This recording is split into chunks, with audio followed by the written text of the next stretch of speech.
porque el tiempo va a ser enemigo en nuestro estudio de hoy. Creo que al mostrarles el mapa, ustedes van a entender mucho mejor la historia de hoy. Alessandro, seguime aquí con el cursor para que los que vean en esa pantalla vean el cursor. Así que, ¿no hay cursor? Bueno, entonces identifiquen Israel, eso es el reino del norte. Identifiquen Judá, en esa pantalla es el reino del sur. Israel y Judá, ambos son parte de la nación hebrea. Los israelitas son parte de la división del reino.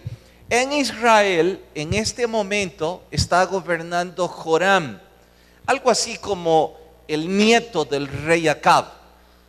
Y en Judá está en el trono Josafat, ese buen rey del que ya les he hablado antes. Ahora es importante que ubiquen a Moab y a Edom. Son las dos naciones que están en un verde menos encendido. Edom, ubiquémoslo primeramente, es la que está más abajo. Edom son primos hermanos de los israelitas. ¿Recuerdan los dos gemelos?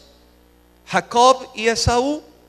Pues bien, los israelitas son descendientes de Jacob y los edomitas son descendientes de Esaú. De ahí que sean primos hermanos. Nunca se llevaron bien. Sin embargo, hubo momentos en la historia en donde, debido al buen gobierno de alguno de esos reyes, hubo una buena relación como primos hermanos. De hecho, la historia de hoy ocupa parte de esos momentos en donde hubo buena relación, en donde Josafat, debido a que era un buen siervo de Dios, un buen rey, tenía muy buena relación con los moabitas, con los edomitas. Ahora, ¿cuál es el meollo de la historia de esta noche o del pasaje que hoy vamos a estudiar? Un pleito entre los moabitas y los israelitas. Dicho de otra forma, Josafat no tiene nada que ver en este asunto. Él no tiene pleito, y tampoco los edomitas. El pleito era entre Moab e Israel. ¿Por qué? Porque los moabitas, cuando David conquistó y unificó el reino, convirtió a los moabitas en vasallos. Lo cierto es que tenía que expulsarlos, no convertirlos en vasallos, pero ya sabemos esa parte de la historia. Ellos no cumplieron a cabalidad lo que Dios les dijo. Ahora que ya no era David el que estaba en el trono y que cada vez más el gobierno iba más decadente y más corrupto, ya no tenían ese poderoso ejército. Sumada la división del reino, Israel se había convertido en un pueblo débil. No así Judá. Josafat era un pueblo, Judá era un pueblo muy fuerte por su gobierno. Los moabitas se rebelaron y dijeron: no pagamos más tributos. Joram, rey de Israel, entonces le declaró la guerra, pero no iba a ir solo, porque al igual que su padre o abuelo, era un cobarde. Así es que se aprovechó del error que años atrás Josafat cometió. ¿Se acuerdan en esa parte en donde Josafat hizo alianza y emparentó con el rey del norte? Bueno, tiene que seguirlo pagando. Envía una delegación de diplomáticos y le dice: usted tiene que ir con nosotros. Josafat no puede decir más que: está bien, mi hijo está de por medio y finalmente somos hermanos de sangre. Y de nuevo cometió la necedad de no preguntarle a Dios, sino que como solidaridad humana dice: pues tengo que ir a esa guerra. Pero decidieron tomar esta ruta. Israel baja hasta Jerusalén para no cruzar el Mar Muerto Los de la pantalla, los de esa pantalla, imagino que están siguiendo la idea. Mejor me voy a ir para allá para repartir un rato. Los de Israel bajan hasta Jerusalén y como no van a poder cruzar el Mar Muerto, porque eso sería una desventaja en batalla, deciden bordear y atacar a Moab por acá. Se aprovechan de que Josafat tiene buena relación con Edom y que Edom desde hace ratos está harto de Moab. Entonces hacen una confederación de naciones, estos tres, para acabar con los moabitas. Pero cometieron un grave error. Lo más grave, ya les dije, no consultaron a Dios. Usted dirá, pero es que los edomitas o Joram, ¿cómo iba a consultar a Dios si ellos no temían nada de Dios? Cierto, pero Josafat sí. Así es que esa ruta era la ruta del desierto. Y puede usted imaginarse llevar muchos soldados en una región desértica, de pronto una tormenta de arena, de pronto las inclemencias del sol, el calor durante el día, el frío durante la noche. Pero lo más grave de esto es que se quedaron sin agua. Y ahí es donde empieza nuestra historia de hoy y el sermón titulado Buscan a Dios por amor a sus intereses y no por amor a Dios. Vayan a Segundo de Reyes capítulo 3. Segundo libro de Reyes capítulo 3. ¿Lo han encontrado? Segundo libro de los Reyes al capítulo 3, vamos al verso 1. Y dice así: Joram, hijo de Acab, comenzó a reinar en Samaria sobre Israel el año 18 de Josafat, rey de Judá, y reinó 12 años. Hizo lo malo ante los ojos de Dios, no tanto como sus papás, porque quitó las estatuas de Baal, pero se entregó a los pecados de Jeroboam. En verso 4, entonces Mesa, rey de Moab, era propietario de ganados y pagaba tributos. Era una fortuna, 100,000 corderos, 100,000 carneros. Pero muerto Acab, el rey de Moab se rebeló contra el rey de Israel. Y sigue la historia que ya les he narrado. Hasta ahí leemos y oramos. Señor, por favor, habla en nuestras vidas y que recibamos edificación por medio de tu palabra. En tu nombre, amén. No van a creer lo que les cuento ahora. Cuando se vieron con las inclemencias y los soldados a punto de desfallecer, Joram, el rey de Israel, empieza a culpar a Dios, diciendo que les falta agua porque Dios no está con ellos. Y yo me pregunto en este momento de la historia, y por eso les digo, ¿quién puede creerlo? Estos no toman a Dios en cuenta para nada de lo que hacen. Dios les importa un comino. Peor, ofenden a Dios con sus estilos de vida, porque no solo eran personas que se inclinaban a dioses paganos, sino que su nivel de corrupción, de injusticia y de inmoralidad era extremo. Viven ofendiendo a Dios, ofendiendo al prójimo, y ahora tienen la desfachatez de culpar a Dios. Increíble, ¿no? Cuando se ven en este problema, Josafat, que sí era temeroso de Dios, reflexionó, hizo lo correcto y rápido buscó un consejo de Dios, preguntó por algún profeta, exactamente como la historia de su maestro. Ahora podrán ver a Eliseo ya no como un alumno, pero sí puedo decir, fue muy buen alumno, aprendió muy bien. Aparece en escena Eliseo, los 3 reyes están ahí para consultar al hombre de Dios. Y escuchen como un buen alumno lo que Eliseo responde. Pone su mirada de forma severa en el rey de Israel y le dice: ¿qué tienes conmigo? ¿Por qué no vas a tus dioses y a los dioses de tus padres? Consúltale a tus profetas.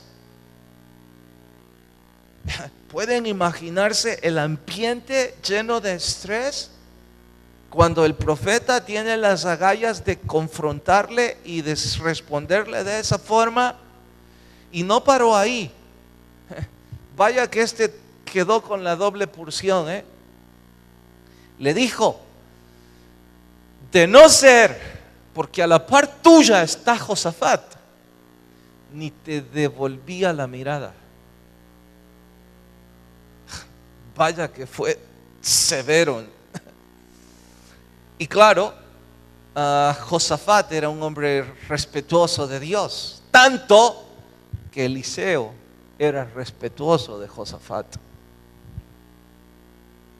Josafat no registra la escritura, pero eso en casa ustedes lo leen detalladamente.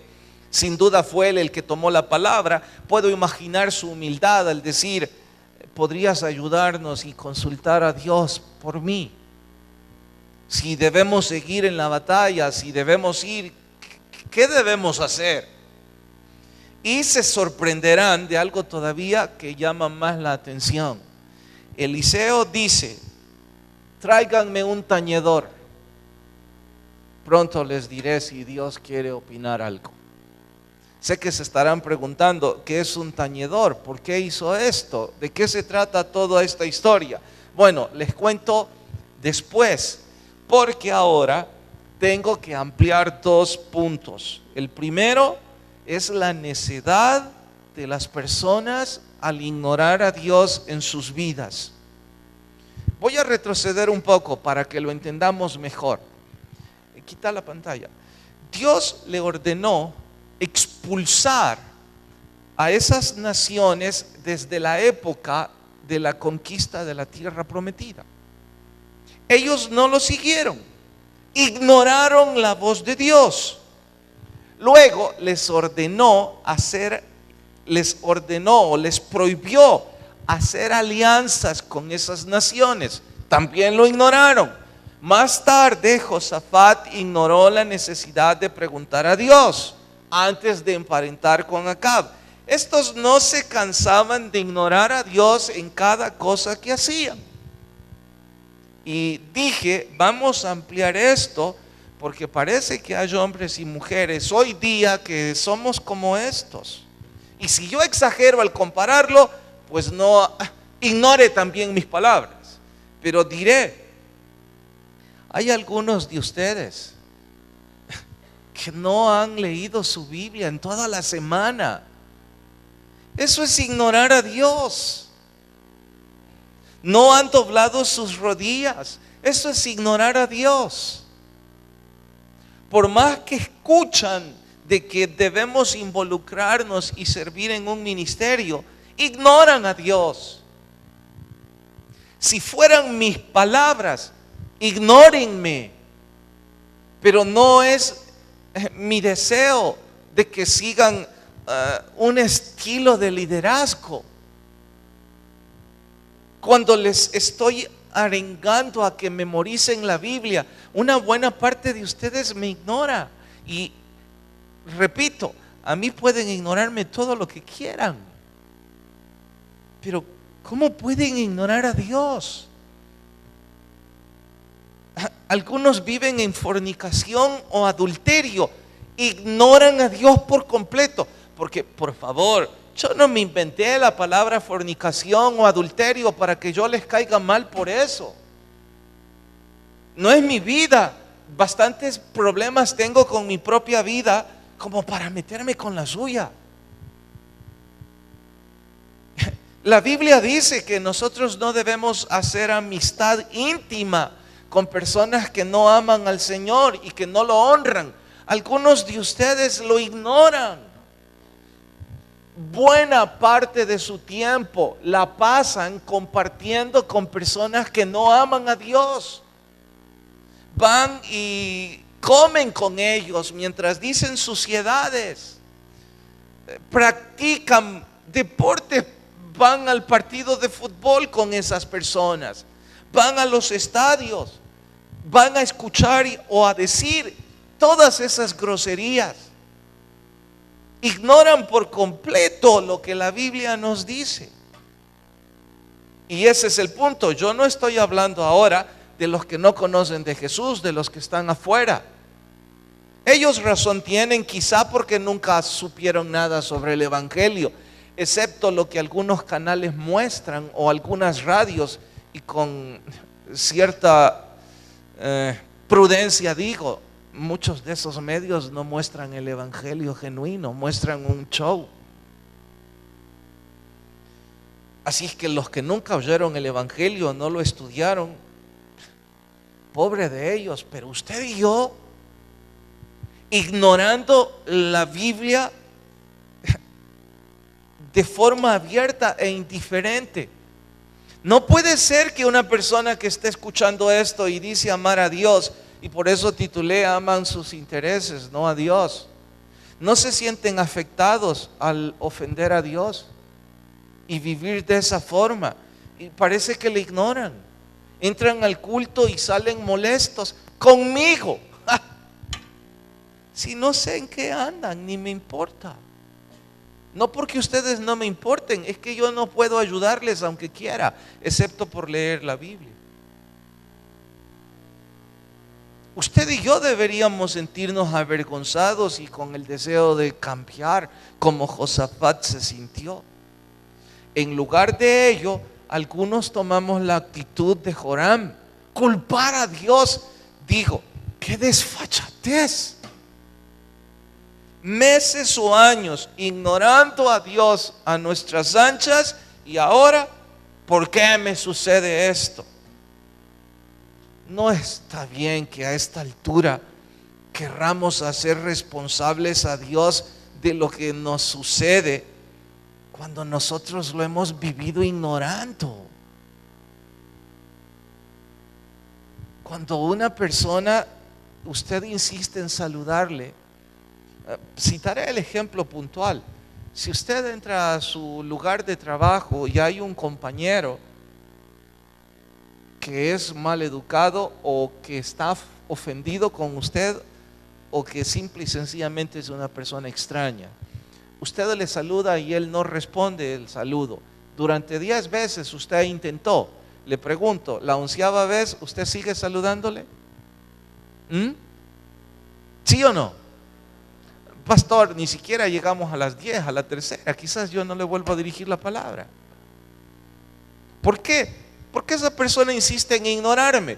Bueno, nosotros insistimos en ignorar a Dios y ahora lo queremos culpar de que Él no responde ante nuestro problema. Recalco, es una desfachatez. Y saben, no justifica la Biblia, pero se entiende que alguien, como el caso de Job, un hombre o una mujer entregada a Dios, fiel en su servicio, que lucha por honrar a Dios, y de pronto las adversidades empiezan a aturdirle. Entonces se entiende que esta persona se sienta confundido y pensando, Señor, ¿qué me estará pasando? ¿Por qué no estás escuchando mi ruego? ¿Hay algún propósito en esto? Digo, se sienta confuso.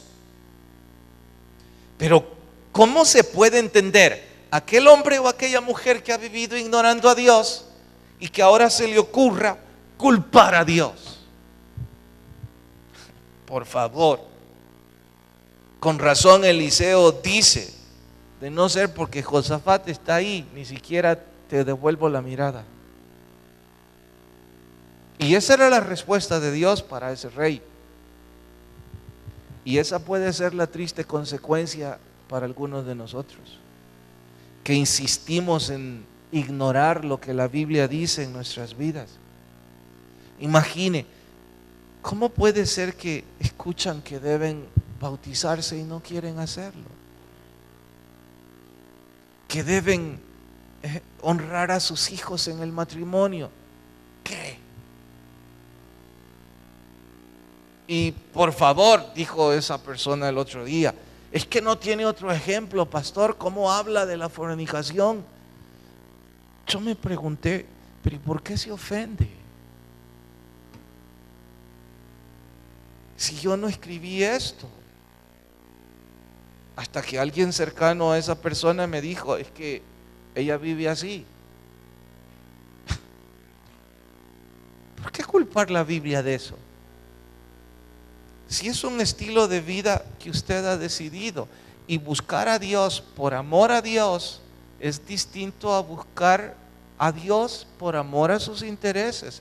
Ahora entiendo, quizás algunos de los que culpan a Dios o a otros, lo que aman son sus intereses, aunque estén equivocados, pero no es que amen a Dios. Bueno, ¿qué es el tañedor, predicador? Esa era una expresión que se ocupaba para referirse al solista, a aquel músico que le basta un instrumento musical, sus manos y su voz, para casi convertirse en una especie de orquesta. Eso era un tañedor. También, no sé si Jeremías o Isaías, uno de esos dos, dice que se convirtió en un trovador, alguien que tomaba un instrumento para tañir, para golpearlo, para ejecutarlo.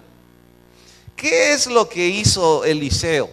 Llamó a un ministro de alabanza, a un hombre o a una mujer, no importa, que trajera un instrumento y que empezara a ejecutarlo y a adorar al Señor. ¿Para qué? Porque en ese tiempo Eliseo iba a estar orando y era una forma de pedirle a Josafat, al menos, porque Jorán ya sabemos que no tenía nada en este asunto.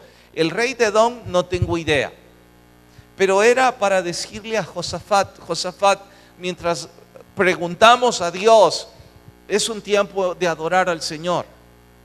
Es un tiempo en que usted y sus siervos, sus soldados, dejen sus armas y pongan sus rodillas para adorar al Señor.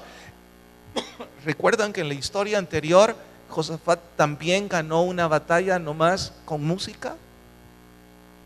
Y que cuando ocuparon los instrumentos musicales, la presencia de Dios vino y los protegió.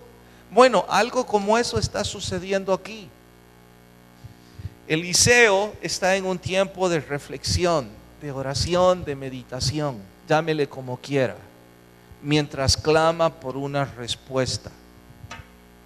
Y ahora es un buen momento para exhortarme a mí mismo y exhortar a aquellos que no le dedican tiempo a la alabanza.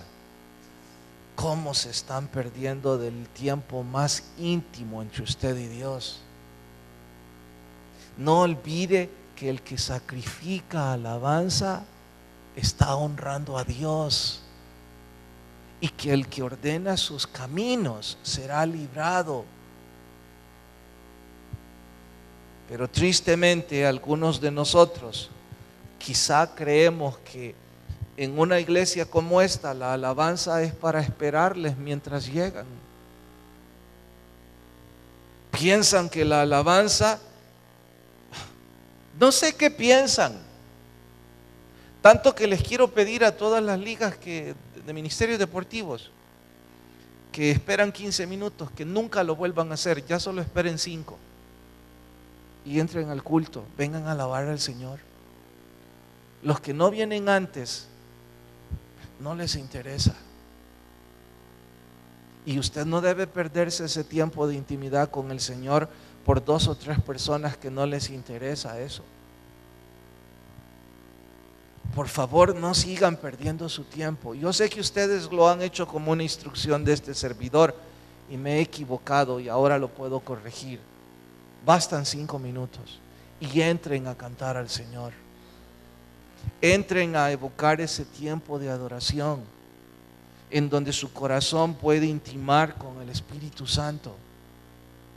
Y les quiero explicar, cuando algunos de los músicos sugieren que cierre los ojos, no malinterpreten. Ellos no están tratando de seguir alguna metodología o alguna terapia colectiva o algún estereotipo para que usted caiga en un tipo de trance. Algunos en realidad, perdone que lo diga, ya vienen en trance. La idea de vez en cuando sugerirle cierre sus ojos es para que se concentre. Si usted ya sabe la letra, cierre sus ojos y que no le importe quién está a la derecha o a la izquierda y sea un tiempo de intimidad con el Señor. Sé que todos han estado enamorados alguna vez y mientras estuvieron enamorados, la música tuvo un poder especial en ustedes, porque Dios diseñó la música como un lenguaje que no puedo explicar con palabras, y es una forma de intimar con el Señor. Pero ¿cómo lo va a conseguir si no lo empieza a hacer? Y sé que los hombres como yo, que nuestra voz es terrible para cantar, ni siquiera en el baño nunca hemos cantado. Entonces aquí nos cuesta trabajo. Olvídese de quienes están alrededor. Evoque ese poder de Dios a través de la alabanza. Siga la letra. Ya no pierda tiempo en los pasillos con la gente que se queda ahí. Ya no piense, debo o quiero platicar o debo servir. Usted no debe servir si antes no está en intimidad con el Señor, porque se está privando de un tiempo especial. Finalmente, Dios le dijo a Josafat a través de Eliseo: mira, di a todos tus hombres que en el valle en donde iba a hacer la batalla hagan muchos agujeros como estanques para recibir agua. Josafat debió pensar: agua, pero es zona desértica, no va a llover nunca. Además, ni siquiera es época de lluvia. ¿Y para qué vamos a hacer estanques? Pero claro, si es que tuvo esas dudas, no se las preguntó al Señor porque era un hombre obediente. Dijo a los soldados que hicieran agujeros como estanques de agua. Esa noche, Dios mismo le dijo que no habría ni viento ni lluvia. Los teólogos todavía debaten, ¿es que hubo algún rocío por la madrugada o es que alguna manto acuífero y alguna vena se rompió? El asunto es que en la mañana los estanques tenían agua y los hombres podían beber. Pero no solo sucedió eso, escuche esto. Ese valle era sombra de las piedras de Edom.